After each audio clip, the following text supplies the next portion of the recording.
Y bueno, luego de conocer cómo va el termómetro a nivel deportivo con nuestro compañero Marcos Nivar, nosotros desde el inicio decíamos que íbamos a tener un debate en el día de hoy a propósito del tema que trae José Bretón, nuestro queridísimo amigo de Conversa, y es que en una conversación previa ya con Charis Melo, pues la semana pasada tocaron el tema de una manera sutil y dijeron, bueno, ¿por qué no vamos a debatirlo? Y nuestro compañero Alex Santiago dijo, yo no estoy muy de acuerdo en esos 4 acuerdos, así que bienvenidos a esta mañana una vez más a tu casa, ya luego de todo lo que vivimos en la Feria Internacional del Libro, José. Gracias a ustedes. Gracias, Aquí Wendy. estamos con el querido Gracias, José Alex. Bretón. Sí, vamos a hablar de un libro inmensamente útil. Es el de Miguel Ruiz, ¿no? De Miguel Ruiz, Los 4 claro, Acuerdos, que viene de la sabiduría tolteca, que es una cultura cultura precolombina. Él ha rescatado esos 4 elementos y de alguna forma trae a colación cómo esto puede ser manejado a nivel personal, cultural, social y laboral. Es importante entender, y a mí me fascina esta propuesta, porque da un criterio universal a las personas, da puntos de referencias para que podamos tener abordajes parecidos, con criterios parecidos, sobre todo cuando estamos conviviendo con otros. Claro. Hay un punto central que no quiero dejar pasar al principio y es la palabra acuerdo. La vida se trata de acuerdos. Nosotros necesitamos fortalecerlo, tanto en la habilidad de crearlo, pero sobre todo de ejecutarlo. Entender que el propósito de interactuar con otros tiene que ver con la capacidad de entender y llegar a un acuerdo. Y respetarlo sobre todo. Ejecutarlo y respetarlo en función de eso. Entonces, estos 4 acuerdos, que lo mencionó al inicio, sé impecable con tus palabras, no te tomes nada personal, da lo máximo y no supongas. Son 4 acuerdos que pueden estar presentes en cada momento de la vida que hacemos. Entonces quisiera comenzar con el primero, que se llama, o quiero comenzar con el que dice, ten cuidado con las palabras, sé impecable con las palabras. Así es. De hecho, la palabra tiene un trasfondo, tiene un impacto, no hay palabra inocente, no hay palabra que no pueda tener un impacto en otros y en nosotros mismos también. Entonces hay que tener cuidado cómo me referencio a alguien, qué etiqueta uso, qué adjetivo uso, cómo puedo nombrar un evento y no solamente dejarlo estático y decir eso es malo, sino decir, mira, esto lo interpreto de esta forma, esto tiene un elemento X bueno, aunque esto puede ser mejorado, porque las palabras van constituyendo lo que llamamos realidad. En realidad nosotros estamos entendiendo el mundo desde lo que ha sido definido por alguien o ha sido definido por mí y sobre eso voy creando una estructura de entendimiento del universo. ¿Cuán peligroso es definir el mundo partiendo de nuestras propias experiencias? Peligroso. Porque es peligroso, porque el mundo no se circunscribe solo a lo que hemos vivido, pero explícamelo tú. Sí. No es individual. No es individual y ahí es que se pone interesante el tema. Ahí vamos. Mira, hay que tener cuidado cómo uno define las cosas, etiqueta las cosas, porque en la medida que nombro, en esa medida limito. Es decir, toda palabra me encierra algo en un espacio que de antemano presupone que va a estar en ese espacio. Entonces, hay que tener, Alex, cuidado en diferenciar que lo que sucedido ayer no necesariamente va a suceder hoy.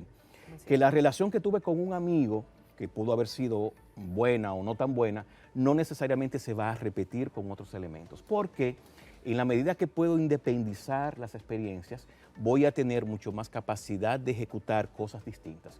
El ser humano tiene algo que tiene que cuidar y saber, sobre todo, es una máquina de repetición. Por lo tanto, uno entra en un proceso de asumir que todo aquello que se me parezca blanco es blanco, aunque no sea tan blanco. Entonces, necesitamos tener habilidad de la palabra para poder diferenciar. Y sobre todo, cuando pasa el segundo acuerdo, pero en ese apartado todavía, en el primero, de ser impecable en las palabras, yo siempre he dicho que todo se puede decir, pero saber decirlo, cómo hacerlo, cómo abordarlo, porque todo se puede hacer. Sí. Y lo digo también en el plano profesional, siempre uno tiene que hacer preguntas difíciles, pero también es saber cómo abordar esa pregunta difícil, porque hay gente que son muy ácidas, si se quiere, y esa acidez de decir lo que me parece, pues puede también tornar a ese receptor, bueno, pues cierto rechazo. No sé si me explico. Y no sé por qué pienso ahora en tanta gente que no tiene filtro a la hora de hablar. Sí, es terrible. Mira, ahí hay un punto adicional, y voy a pasar una cuña comercial con el permiso del programa. Nosotros no tenemos muchas habilidades conversacionales. Las palabras tienen significados. La palabra alegría para ti significa algo no necesariamente igual para mí, aunque aparentemente sea una palabra simple.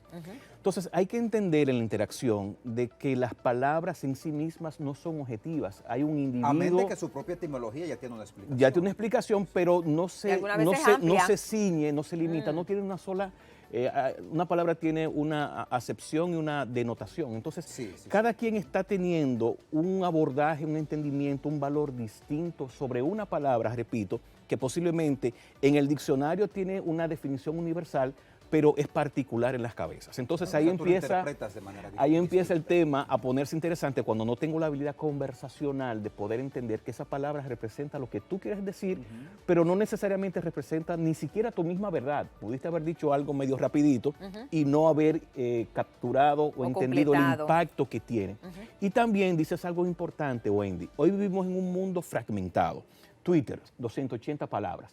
Pero peor aún, hay gente que escribe una frase y hay 1 millón de gente que interpreta esa frase de 5 palabras de formas distintas. Entonces, las palabras hay que tener un poquito de cuidado y en entender que en sí mismas no son objetivas, pertenecen a un contexto, pertenecen a una historia de alguien, pertenece a una interpretación de alguien. Entonces, por eso el ping-pong, el va y ven conversacional, para poder entrar en una claridad de específicamente, más allá de las palabras, qué quieres tú decir y qué debo yo entender en el proceso. Pasamos al segundo punto. El segundo punto. El segundo, no te tomes nada personal.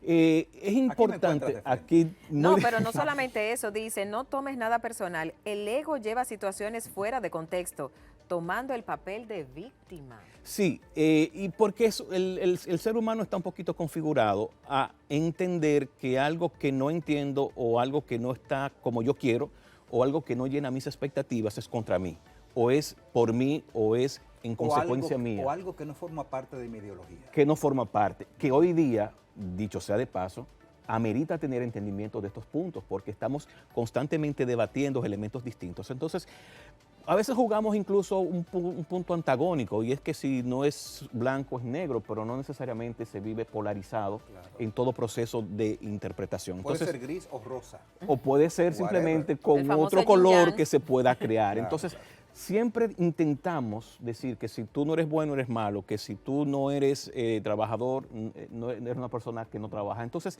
hay que tener cuidado y entender que el proceso de interpretar amerita de un esfuerzo personal, amerita de una responsabilidad personal.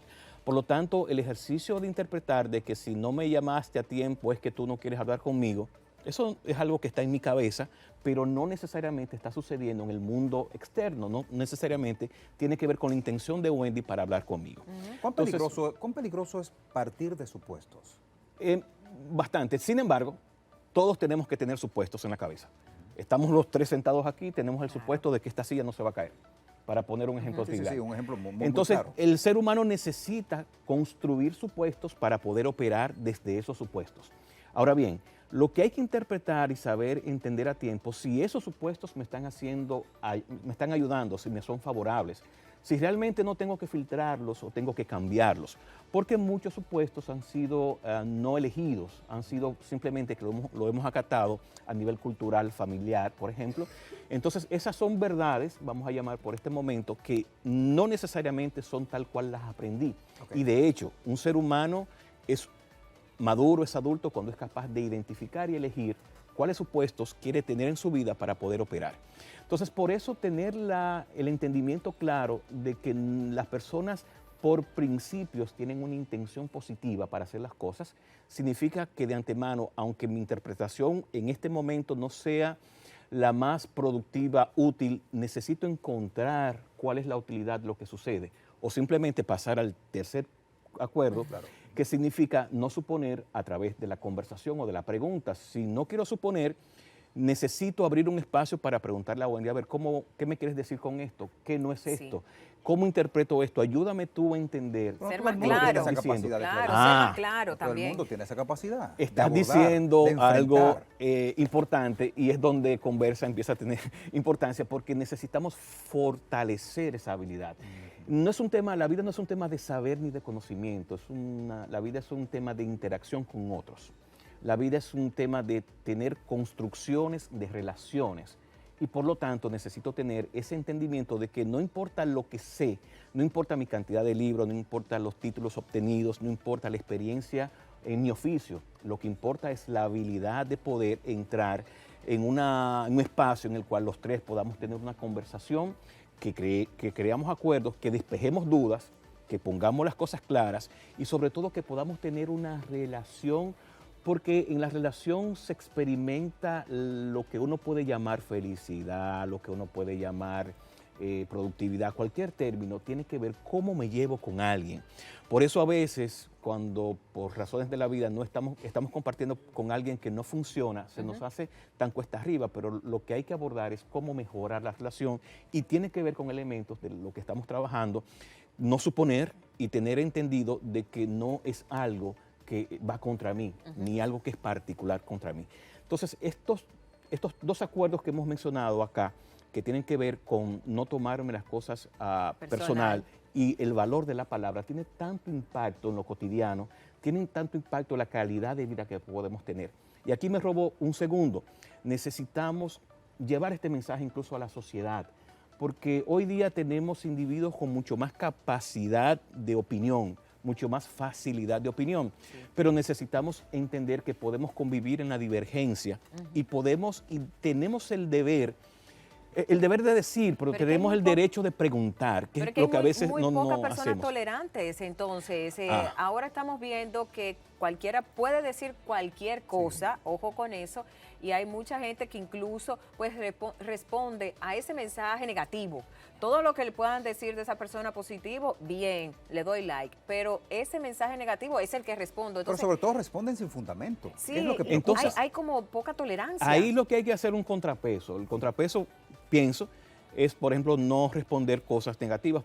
Yo trato de no hacerlo. Segundo, obviarlo, porque sabemos que estamos enredados en la comunicación. Eso es importante verlo, que este siglo, de hecho, no recuerdo el nombre, pero uno de los fundadores de Twitter, que vendió ahora a Elon Musk, él decía que se siente agradecido de lo creado, pero también se siente preocupado por lo que ha creado, porque realmente ha creado una dinámica conversacional un poco productiva, porque el ser humano tiende a señalar aquello que no produce o no es tan efectivo. ¿Sabes qué suele pasar? Que se desvirtúa la génesis. Se suele desvirtuar mucho la génesis. Sí. El cuarto acuerdo, para ya ir ganando tiempo. Claro, el último tiene que ver con dar lo máximo. Ese es como caído de la mata, pero la realidad es que no necesariamente uno opera así. La realidad es que a veces uno se ciñe a hacer lo menos posible. Uno pudiese identificar qué es lo menos para que me funcione y con eso posiblemente pretende sacar el 70 para pasar de nota. Entonces el ejercicio es entender y tiene que ver. Sí, que eso se hace mediocre. Sí, que eso se hace mediocre también. ¿Cómo puedo ofrecer más, dar un poco más? No necesariamente porque me pidan a mí, sino porque yo soy capaz de decir, a ver, aquí se puede hacer de esta forma. Entonces, esa expansión de comportamiento, esa capacidad de poder estirar nuestra capacidad de respuesta, va configurando un ser humano mucho más pulido, trabajado y sobre todo responsable de lo que venimos a este mundo, y es dar respuesta a hacer cosas que vayan en pos de resultados positivos y que trasciendan, aunque sean mínimos, en nuestro entorno, que muchas veces son tan importantes como aquellas trascendencias que son universales. Excelente, ¿no? Yo la pregunta que le quiero hacer a Alex, ya en este debate, ¿cómo quedas ahora? No, definitivamente yo sigo con mi postura. Definitivamente sigo con mi postura. Lo que pasa es que, bueno, para edificar un poco a los televidentes y a los que nos escuchan por la radio, hay uno de esos acuerdos en el que estoy dubitativo, por llamarlo de alguna manera, y es que yo suelo, en algunas circunstancias, pues tomármelo muy a modo personal. Entonces es una preocupación, pero a la vez también es un poco de inquietud, que eso nos llevaría a un programa completo, José, pero bueno, es mi postura. Claro. No me causa problema alguno en cuanto a mi socialización diaria, para nada, porque trato de ser muy racional, pero es ese, de esos acuerdos que plantea este escritor mexicano, para mí ese es el que, pues ahí, pero ciertamente que ha sido un foro bastante interesante que nos has planteado acá a través de este libro, que les invitamos por supuesto a la gente a que pueda en algún momento o buscarlo por las redes, por Google y demás, o comprarlo, Es muy, pero muy beneficioso, muy útil y muy práctico a la vez. Recuerde, los 4 acuerdos. Son de esos libros que deben ser releídos. Releídos. Yo creo que eso lo vi en la feria, ahora lo vi en edición de bolsillo. Ajá. lo vi, o sea, muy especial. ¿eh? Sí, es muy útil. Muy Cuatro útil, muy útil. acuerdos, ¿con cuál de esos 4 acuerdos son muy neurálgicos? Pero si podrías elegir uno, ¿cuál sería el más importante para ti? Para mí tiene mucho valor primero el poder de la palabra, cuidar las palabras. Eso trasciende, eso crea cosas más allá de lo que uno puede pensar. Excelente, qué gusto conversar con José Bretón, en donde, bueno, pues nos invita también a eso, a la lectura, a ver esos 4 acuerdos, dónde estamos fallando, dónde estamos flaqueando, por qué es importante, pues, tener también que vivimos en comunidad y en sociedad, ver de qué manera podemos también avanzar. A mí me gusta mucho el último acuerdo, el 4, porque dice: siempre haz tu máximo esfuerzo. Yo creo que ahí conjuga todo, porque con ese máximo esfuerzo, pues buscarás ser mejor, impecable en las palabras, buscarás también no tomarte nada personal y creo que ese máximo esfuerzo también te ayudará a no suponer. Así que en Y es este penoso, cuarto... es penoso porque hay mucha gente que confunde lo máximo con lo mínimo. Sí, es muy Entonces, cierto. ahí Es hay un tema otra relativo. problemática. Es muy Lo cierto relativo. es que estos 4 acuerdos, definitivamente, igual tú me corriges, José, pero te permiten tener una mayor, digamos que independencia de la vida y poder tener un razonamiento más lógico Sí. de lo que es el estar inmerso dentro de esta existencia plena, ¿no? Y facilita mucho hacerse cargo de uno, porque ahí es un reto que tenemos todos, Sí. hacernos cargos de las palabras, A veces nos hacernos olvidamos de cargos sí. de nuestras interpretaciones, hacernos cargo de nuestras acciones. Hay una parte dentro de, lo he leído varias veces, igual lo tengo en casa, hay una parte que creo que también lo dice León Tolstoy, en donde lo presenta este libro, que dice: nos edificamos paso a paso en la diversidad. Sí. Y va muy de la mano con eso. En la medida en que somos distintos, buscar un punto de convergencia para poder entonces caminar de la mano con visiones diferentes, pero con un objetivo muy claro de hacia dónde vamos. Y sobre todo Sí. con el respeto. Ahí está Clave. José Muy Bretón bien, con muy nosotros. Siempre conversamos temas interesantes y luego de conversar con este director de Conversa. Exacto, bueno, que pueden buscarle a través de sus redes sociales como Conversa, ahí José Bretón, y por supuesto aparece con un sinnúmero de alternativas para que su vida y la de su empresa sea totalmente distinta y tenga una evolución diferente, que es lo que se quiere. Así que enhorabuena, José. Gracias. nos vamos seguir, a una brevísima pausa comercial y al regreso queda mucho más en esta mañana.